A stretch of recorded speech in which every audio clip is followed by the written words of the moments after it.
friend, welcome back to A Modern Homestead. Today I'm doing a big cooking day in the kitchen. I'm making a pot roast. I have a bunch of freezer meals going into the freezer for breakfast items, and I'm restocking our kitchen with condiments. So I'm going to be making homemade mayonnaise and homemade ranch dressing today, and I wanted to bring you along. Let's get started. So let's start with mayonnaise. It's the base for my ranch dressing recipe, so I'll need it first anyway. And the main ingredient in mayonnaise is eggs and oil. So let's talk about that for a minute. In traditional mayonnaise recipes, you're gonna use the whole egg, but I do know people who are allergic to the egg whites.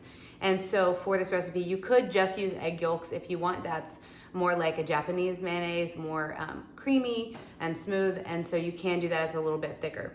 So you can just use the egg yolks if you want in this recipe. I'm gonna be using the whole egg. Either way is fine. Then the other main ingredient is oil. And so for this recipe, you can use really any type of oil that you want as long as it is liquid when it's cold.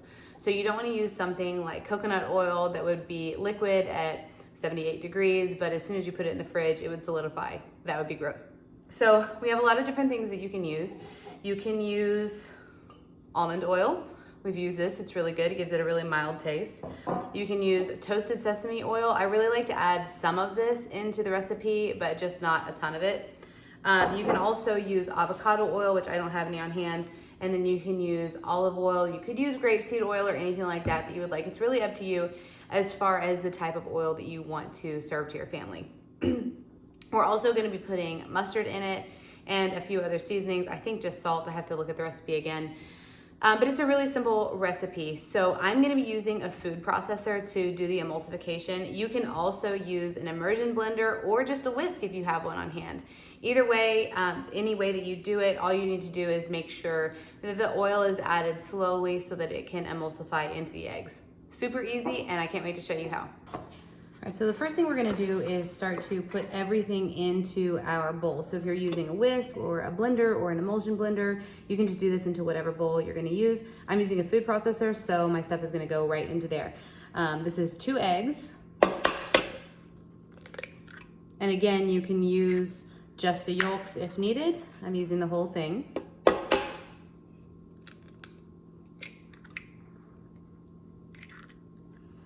One more note about the eggs. I do know that a lot of recipes say that the eggs need to be room temperature. I have not found that to be the case. We've been doing our own homemade mayonnaise. We've been making this mayonnaise recipe now for about 8 years, and I always just take them straight from the fridge, and they're always fine. So don't worry about that if you didn't have time to leave them out. Really, it's not necessary in my opinion. The mayonnaise always turns out wonderfully, and you don't have to worry about it, okay? Half a teaspoon of salt. A good teaspoon of yellow mustard. And then you need 2 tablespoons of lemon juice, fresh or frozen, or even bottled like this works really well. You just need to have it in there so that the shelf life of the mayonnaise is longer than a couple of days. The lemon juice helps to raise the pH and keep this shelf stable for up to 3 months, really until it's gone. But let's just say 3 months for safety. So I'm gonna add 2 tablespoons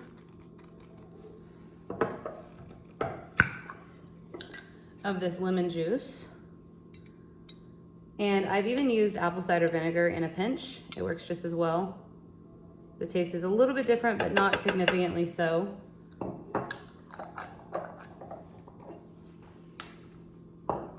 Then what I'm gonna do is, I'm just gonna blend this together really quickly. If you're using a whisk or an emulsion blender, go ahead and mix this really quickly before we add the oil.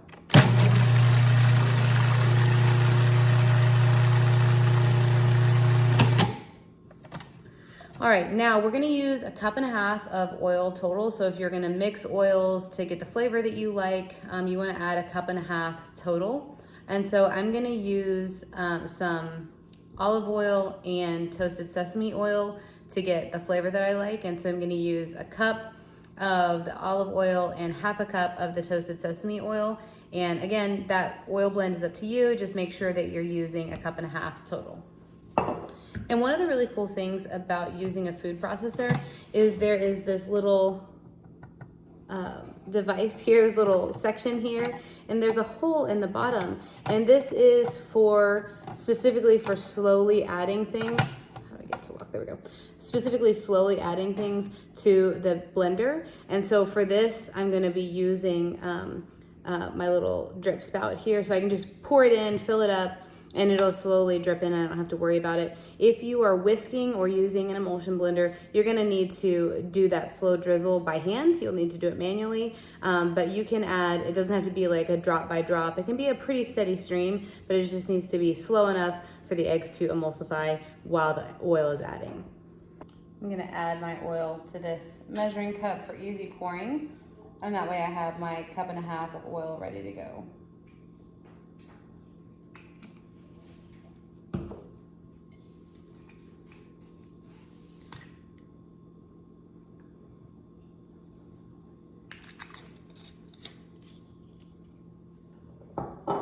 So next I'm gonna turn this on and slowly, well, I'm gonna go ahead and pour this in, but if you're doing it by hand or with another method of mixing, then you'll want to add the oil slowly. This is gonna add it slowly for me. I will just say, I have had this since I got married. My grandfather gave it to me as a wedding present. We have been married for 18 years. This thing is amazing. I use it for everything from shredding cheese and vegetables to making mayonnaise and pie crust. It's really a workhorse, and I'm gonna put the link in it.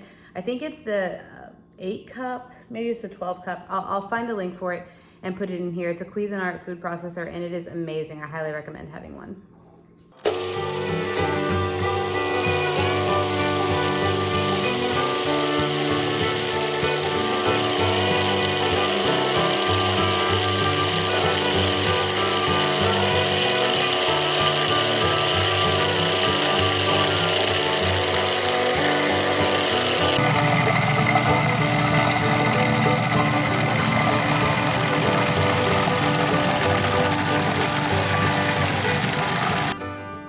All right, so all the oil has come out, and we're just gonna open it and look at the consistency of the mayonnaise to see if we wanna add a little bit more oil to it.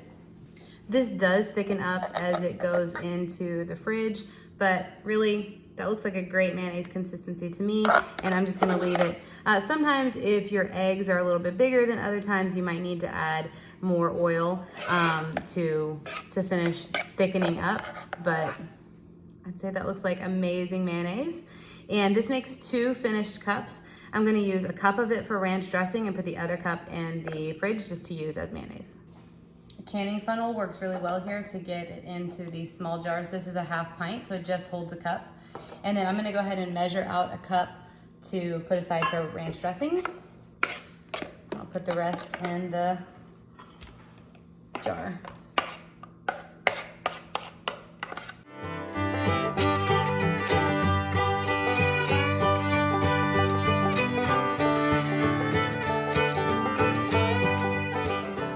Left in the bowl, but be careful about using a plastic spatula because it can get caught on the blade and then shred the spatula. So instead use either a wooden spoon or a metal spoon to get that out and to clean off the blade. And then you can use a spatula to get the rest out if you want, but for the blade specifically, don't use a plastic spatula. So now we have this beautiful rich mayonnaise made from eggs from our own hens and all sorts of good ingredients that we know everything that went into it. No soy oil. You can customize the oil to your liking and so on. And so I'm just gonna put a lid on this and put it in the fridge. It will be good for a minimum of 3 months if you follow these directions properly. The only thing that might happen is just like with store-bought mayonnaise, you have a little bit of like translucency happening around the edges. Just scrape that off and the mayonnaise continues to be fine. We actually have mayonnaise in the fridge that's almost a year old. I left it back there just to see like how it would go. There's no mold on it or anything like that. It smells and tastes just fine. But we do tend to go through about a cup of mayonnaise every 3 months, so it's not really an issue. So yeah, there you go, homemade mayonnaise. Let's make some ranch dressing next. So now that we have the mayonnaise made, it's a really simple process to make the ranch dressing. We're gonna take that mayonnaise and a little bit of milk of your choosing. This can be soy milk, almond milk, animal milk, whatever kind of milk you want. I've done every single one of those for this ranch dressing recipe over the last 20 years, and they all work really, really well. We're gonna be using raw milk, but you can use, like I said, any milk that you want. So let's get our mayonnaise, our milk, and then we need some seasonings. We need parsley, garlic powder, salt, pepper, dill, I think that's it. And then you're also gonna need lemon juice for this one. Again, if you don't have lemon juice, you can use apple cider vinegar. It works really well as well. But lemon juice is gonna give you that like more classic traditional ranch flavor. So we're doing a cup of mayonnaise. And this can be store-bought mayonnaise if you don't have homemade mayonnaise on hand. That's not a problem. I have a soy allergy, so I try really hard to avoid soy oil and other soy products. And then we're gonna do a half a cup of milk.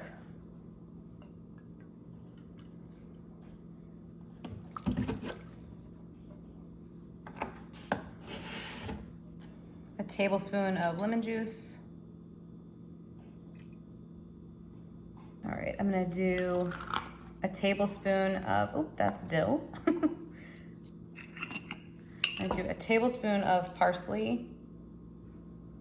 This is really just for color to make it look like traditional ranch dressing. It doesn't do a ton for the actual flavor. So you can omit it if you don't have it, but it does help with the appearance. Then we're gonna do a teaspoon of garlic, a tablespoon plus a teaspoon of dill,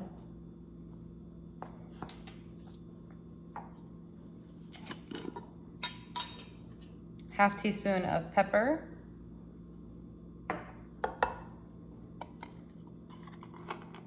half teaspoon of salt,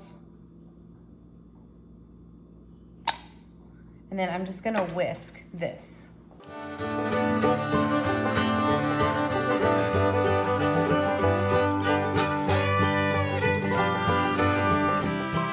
All right, and that is it. I wanted to just point out how thin this looks right now.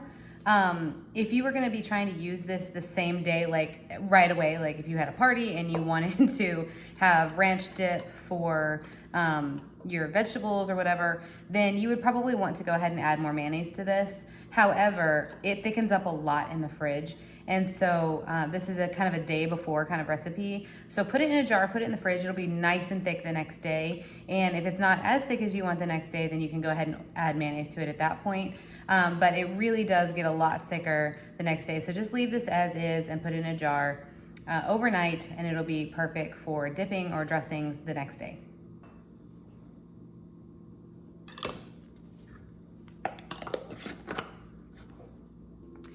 I really love having this homemade ranch on hand, especially during the summer when we have all the vegetables coming in from the garden. It is one of my favorite things to just bring some warm tomatoes out of the sun and dip them in this ranch dressing. It's so delicious. Sliced cucumbers still warm from the garden, amazing. So if you have a garden especially, this ranch is perfect to have on hand, but also it's just a higher quality product than you get from the store. You can control all the ingredients and it's delicious. So I hope you try it. If you do, leave me a note in the comments. And as usual, both of these recipes are available on my website to print.